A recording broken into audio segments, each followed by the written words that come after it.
I am passionate about life as a whole. That's what I'm truly passionate about. Life. The gift that so many people take for granted every day. The gift that so many people don't even think about when they open their eyes each morning. Something so precious.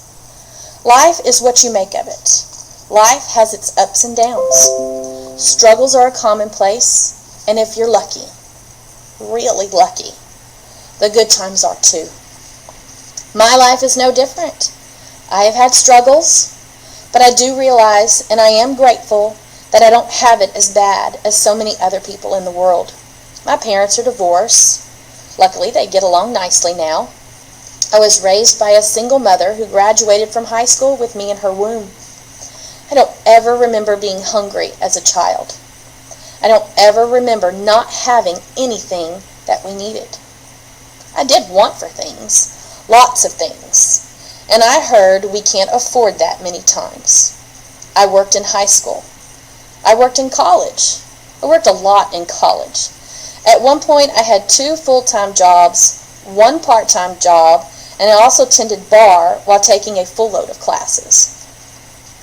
It was probably not a good idea to donate blood that time when I had not slept in 2 days. I passed out at Blockbuster Video, where I was the manager, and had to go to the emergency room. I was the first to graduate from college in my family. I married an amazing man. Jason works offshore on an oil rig and was only home half of the time. Very convenient when you want to take vacations in the off-season of teaching. However, it made it very difficult to have children in this situation. We struggled for many years. We were fortunate enough to be able to pay thousands of dollars in fertility treatments. Unfortunately, none of them worked. Luckily, God blessed us twice, 1 girl and 1 boy. Both born early, but came home in less than a week. Then, on April 20th, 2010, our world was changed forever. This is the day that made me so passionate about life as a whole. It's so precious, sacred, and so very short. You never know when God will call you. So you must always be ready with no regrets, no ifs, no I should have, I could have, or would have.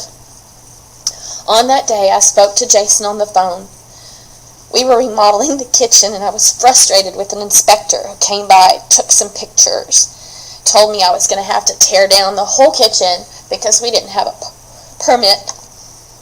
And then suddenly I just stopped venting, and I told Jason how much I missed him, how much I loved him, and how much I wish he were home to help me with all of this. He told me the same things, that he loved me, and that he missed me, and that he wished he could be there too. But he also said, "You're an oil-filled wife, and you can do anything." As far as our last conversation you should have with somebody, I wish I would ask some questions, like the combination to the safe one more time. A few short hours later, there was an explosion in the Gulf of Mexico. It took his life and the lives of 10 other of his rig brothers. Amazingly, 115 lives were saved through the efforts of those 11 that lost their lives. Lacey, our daughter, was 4. She actually came to me and told me that her daddy was in heaven. She said that her daddy told her he wasn't going to be coming home because he had to stay in heaven. River, our son, was only 15 months old. He says he can remember some things about his daddy. When I'm looking at his face, he reminds me so much of Jason every day. I had no idea that somebody's personality could be genetically passed on, or so it seems. This one day in my life changed my life forever and has made me passionate about life as a whole. In my life, I want to teach. I want to teach my children that you can do anything you set your mind to. I want to teach them that if you fail, you can try again. I want to teach them to enjoy the journey of life and to take chances. I want to teach them to be successful, contributing citizens. I want to teach them to work hard and that the prize is worth it in the end. And if you don't win, learn from the journey. I want my children to see me as a hard worker. I want them to know how much I love them. And I want to teach my children to enjoy every part of their life. I want to teach my students employable skills that they will use in their future wherever that journey takes them. I want to teach my students to try again. I want to teach them to learn from their mistakes and to take chances and to be productive citizens. I want to teach my students computer skills as well as life skills they will need. I want to teach them to be better people. I want to teach my colleagues, my friends, and even strangers on occasion whenever the opportunity strikes. It could be a computer question or how to float down the Guadalupe River, how to clip digital coupons at H-E-B, or how to make a caprese salad. Anything. Yes, one day I woke up a 30-something-year-old widow with 2 kids and no job, and I had to plan a funeral without a casket. I wasn't the only one. There were 10 others doing the same thing at the exact same time. Fortunately, my husband made sure we were taken care of and provided for after he was gone. I don't have to teach. I choose to teach, and I'm lucky to be able to. I'm grateful that I've had the opportunity to teach. I'm leading a productive life and not sitting on the couch, wallowing in my own depression, eating Oreos and watching soap operas until my kids come home from school. I am teaching. I am using my life to teach my children and my students and my friends. I once saw a t-shirt that said, "Live life like you want to be remembered." I am passionate about life as a whole.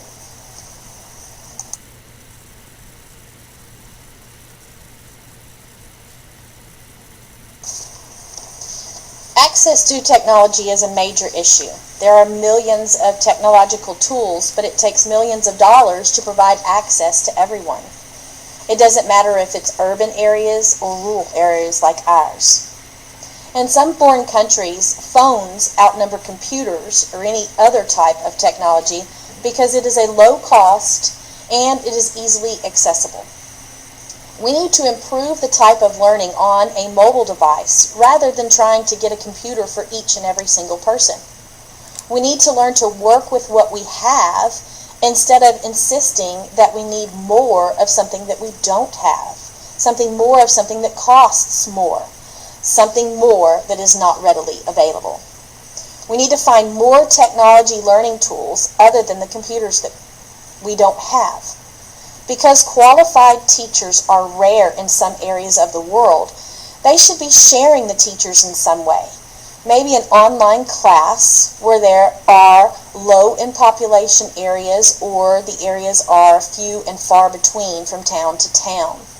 A traveling teacher may also be a benefit, just as a traveling doctor went from town to town in the pioneer days. One of the things that is right in our school districts is that it is right to provide technology for our students, whether it be a calculator in math class or iPads for everyone and anything in between those. Districts should do what they have the power to do in providing technology and bandwidth to our students. We may need to get the money from the state, or we may need to have a bake sale at the gas station, whatever it takes. Low socioeconomical schools like ours should be provided with the same types of technology resources as charter schools, even though they don't have the funds to do so. We make it happen. We do it for our students.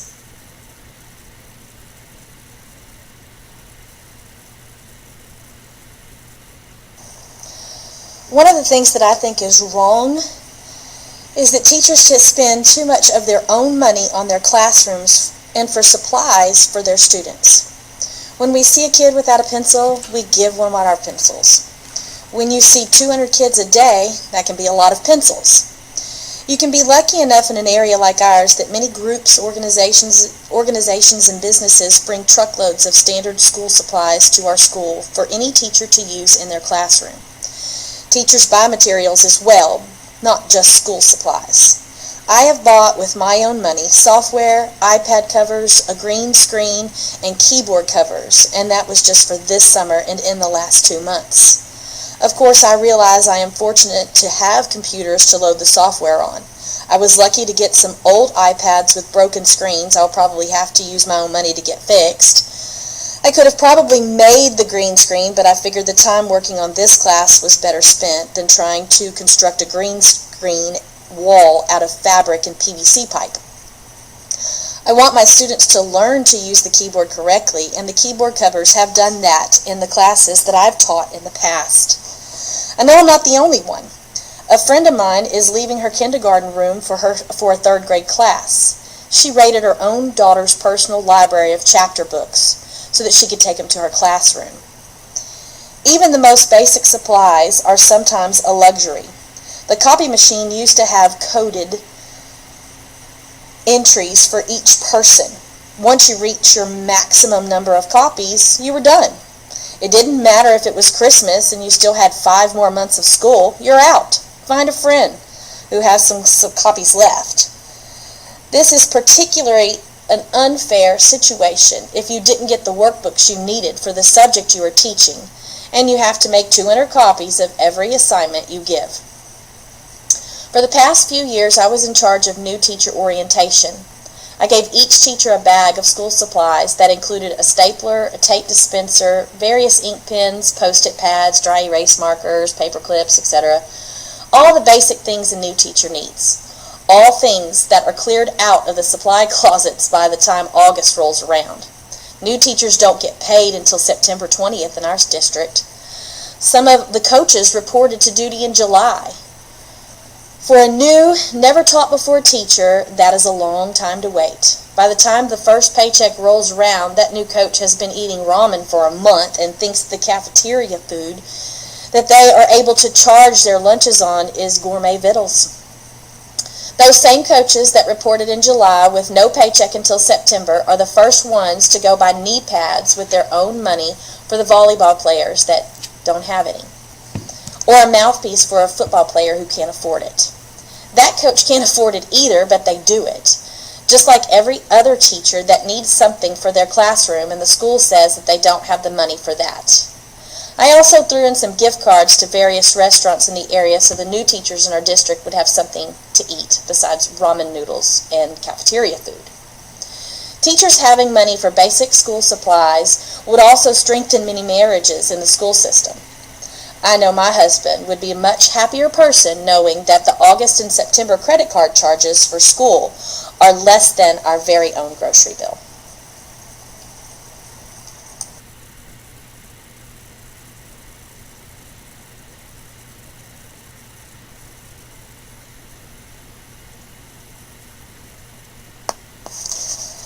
I hope to continue to inform, instruct, and explain the power of choice and opportunity for my colleagues.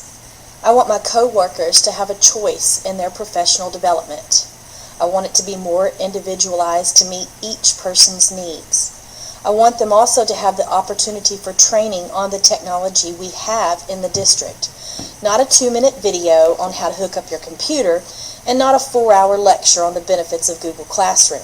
Meaningful professional development is different for each person. Just like in our classrooms, everyone learns differently, and everyone is at different levels.